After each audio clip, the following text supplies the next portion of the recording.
In my previous video, I sorted Riordanverse characters into their Hogwarts houses. I talked about characters from Percy Jackson and the Olympians, Heroes of Olympus, and the Trials of Apollo series. Today, I'll be continuing that video, but this time, I'll be sorting characters from the Kane Chronicles and the Magnus Chase trilogies. As usual, there will be spoilers in this video, so you've been warned. And with that, let's get started. Alright, so the first person I see over here is Mr. Alderman from the Magnus Chase series. Wow, what a way to start this sorting. So if you watched my video on tier ranking Magnus Chase and the Kane Chronicles characters, then you'd know that I absolutely hate Mr. Alderman. He was a horrible father to his son Hearthstone, and he was an ambitious and power-hungry guy. I think you guys know where this is heading. So I'm placing him in Slytherin, simply because he valued himself, showing some self-preservation, and he was a determined and prejudiced man in the books. Like, that's enough Slytherin traits to place him in that Hogwarts house. Next is Alex Fierro. Okay, wait a minute. I actually had to think about this. I've seen people place Alex immediately in Slytherin because Alex tends to be pretty sneaky at times, and now that I'm revisiting their character, I have to agree. I actually consider placing Alex in Gryffindor because of their immense bravery in the quest they face with Magnus and the gang, but I realized that they have more traits in Slytherin. Alex is generally a risk taker, not afraid to speak out whenever they need to, yet they're also very private about their past and not someone who trusts that easily. Alex is also very compassionate towards friends, but they wouldn't admit it to anybody, showing a bit of secrecy. Aside from all that, Alex is also pretty resourceful and judgmental in the series, which are other Slytherin traits. So I think that Lancer in that house. Next is Amir Fadlan from Magnus Chase. He's going to Hufflepuff. Amir is somebody that I sometimes overlook when reading the books, mainly because he doesn't play that big of a role. From what we have though, I would say that Amir is one of the kindest people in these series. He's Amir's fiancé, and he was nothing but kind and understanding to her. He loved her so much and understood her, even if she had to explain her Valkyrie and supernatural life to him. He's one of the most underrated characters, and with that, he's going to Hufflepuff. After Amir is Amos Kane from the Kane Chronicles. I'm placing him in Gryffindor.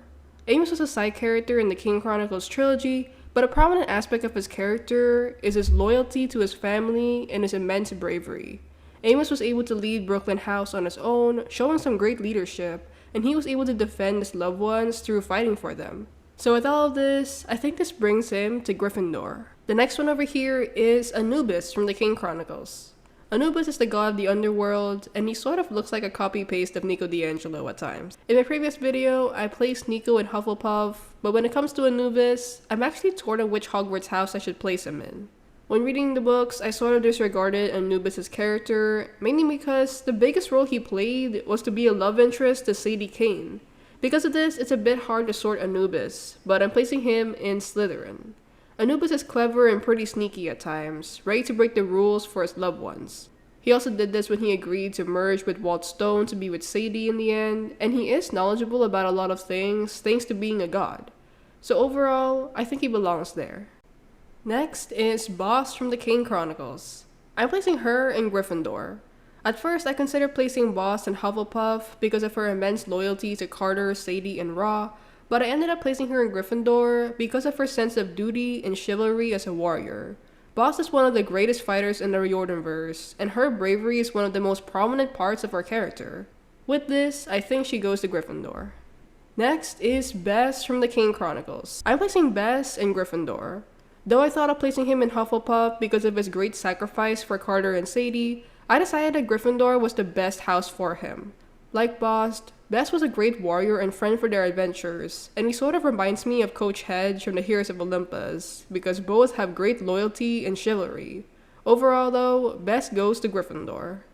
Okay, so after Bess is Blitzen from Magnus Chase. I'm placing him in Hufflepuff.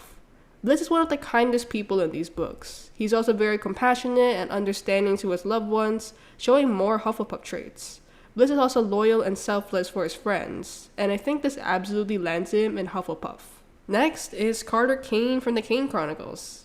Okay, I had to debate with myself here. Carter is a kind and loyal friend to have. I might be going against the popular opinion here by admitting that I actually liked his perspectives better than Sadie's when reading the books, simply because I really liked this character. Carter's chapters were witty and entertaining, and from it, I think he belongs in Hufflepuff.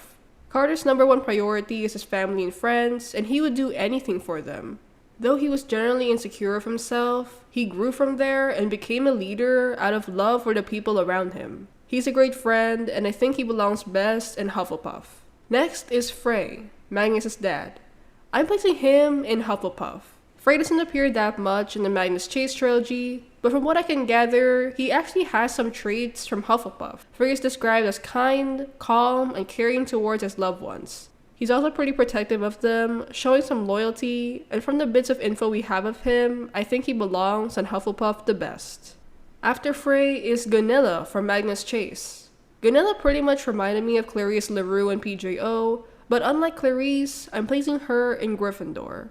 Gunilla tends to mistrust people, showing some prejudice, especially against children of Loki, as seen in how she treated Samira in the first book. Aside from this though, I think she belongs better in Gryffindor because of her bravery and fighting skills in the books. She was a warrior through and through, and she didn't have that much of an ambition like Clarisse had in PJO. Instead, she had the sense of honor and loyalty of a Gryffindor more than a Slytherin's. So I don't know if it's unpopular to say, but I'm actually placing her in Gryffindor. Next is Hapborn Gunderson from Magnus Chase, an automatic place to Gryffindor. Hapborn definitely embodies the Gryffindor house. He's a tough fighter, and he has the sense of honor and duty that a warrior has. He goes headfirst into the battle, and is often very fearless whenever doing so. I think he absolutely belongs in Gryffindor. The next one is Hearthstone from Magnus Chase. I think I speak for a lot of people by placing him in Hufflepuff. Hufflepuff was often the most talked about house for Hearthstone, and I have to agree. In the books, Hearth was nothing but kind, loyal, and selfless to his friends. I would even argue that he's the kindest person in the Riordanverse, and he stayed true to his loved ones until the very end. He belongs in Hufflepuff with this reason. Next is Loki, an automatic place to Slytherin. So where do I even start with Loki? Loki is the main antagonist in the Magnus Chase series, and he absolutely embodies the Slytherin traits. He was cunning, determined, and clever to Magnus and the gang. He's also very smooth with words, showing how manipulative he can be to some people just to achieve his goals. These traits bring him to Slytherin, in my opinion. After Loki is Magnus Chase himself. Okay, I had to think about this for a second. Magnus as a narrator is one of the most hilarious people you'll ever meet. He has this snarky and sarcastic sense of humor that reminds me of an edgier version of Percy. Like, I'm sorry, that's really how I can phrase him as. Not to mention that Magnus was the first and only Riordanverse main character who openly swore and flipped someone off in the first book. Magnus is somebody who lives above the law. No, but really, for a Riordanverse series, Magnus' trilogy is surprisingly more mature than the rest. Magnus is also really kind and loyal to his friends, despite holding a tough exterior majority of the time, brought up by his life in the streets. Magnus is one of my most favorite characters because of how entertaining he is to read about, but personality-wise, I think he belongs best in Hufflepuff. Under that generally tough and snarky attitude, Magnus is surprisingly kind and selfless. He's one of my most favorite protagonists, simply because he wasn't that much of a fighter. Instead, he showed being a healer as a strength instead of brute force. Magnus shows so much care and love for the people around him, and he went to great lengths just to defend them, showing loyalty and kindness towards others. With this, he belongs in Hufflepuff. Next is Mallory Keene from Magnus Chase. She's going to Gryffindor for me. I think it's a bit unpopular to place her in Gryffindor because of her snarky attitude, and some people label her as a Slytherin, but I think she's more of a Gryffindor. She was a warrior through and through in the books, and she's incredibly brave, even to the point of recklessness. Like, I think this lands her best in Gryffindor. Next is Michel Desjardins. An easy choice. I'm placing him in Slytherin. Desjardins was a frustrating character to read about. He went against the Kane family after a grudge that happened years ago, and he was arrogant and narrow-minded. He tends to be determined and sometimes manipulative to people, showing more Slytherin traits. Though he realized his mistakes in the end and sacrificed himself to stop Apophis, his determination and cleverness brings him to Slytherin in my opinion. Okay, the next one over here is Odin from Magnus Chase. He's going to Ravenclaw. Odin is the wisest of the Norse gods we meet in the trilogy, and he's extremely knowledgeable. He loves to learn like a Ravenclaw, yet he is also pretty sly and manipulative sometimes, as seen when he disguised himself as the Troll X in the first book. Though this shows a Slytherin side to him, I'm still placing him in Ravenclaw because of his thirst for knowledge and his genius intellect. Next is Sadie Kane from, well, the Kane Chronicles. I'm placing Sadie in Slytherin. I mentioned in my review of the Kane Chronicles that Sadie was a frustrating character to read about sometimes, but she did grow on me eventually. Unlike her brother Carter, Sadie was rebellious and sneaky, showing some Slytherin traits. She's also loyal and has a tough exterior most of the time, but will do anything to save her loved ones. She can be a bit selfish sometimes too, and determined to reach her goals, like when she still wanted to celebrate her birthday even if the world was about to end in the second book. From all of this though, I think Slytherin is the best choice for her. After Sadie is Samira Al-Abbas from Magnus Chase. Samira was one of my most favorite characters from Magnus Chase, and I think she's a Ravenclaw. Whenever confronted with an issue, Samira relies on her intellect and knowledge. She's also a great fighter and learner, but a highlight of her character is her willingness to learn and think outside the box. She manages to keep the team together with this, and I think she belongs in Ravenclaw. Next is Thor from Magnus Chase. Thor is pretty much described as a hardcore fighter, to the point that I think that's his entire personality in the books. He's a warrior and he fights to save the world. So I guess that lands him in Gryffindor. Alright, so we're down to the last three. TJ is next, and I'm placing him in Gryffindor as well. We don't really get that much info on TJ in the books, but from what we do know, he was a fighter and a warrior until the very end. He constantly defends his friends from enemy after enemy, and is a great ally to have. Not to mention that he's also a natural leader, and that places him in Gryffindor to me. Next is Walt Stone from the Kane Chronicles. Walt is going to Hufflepuff.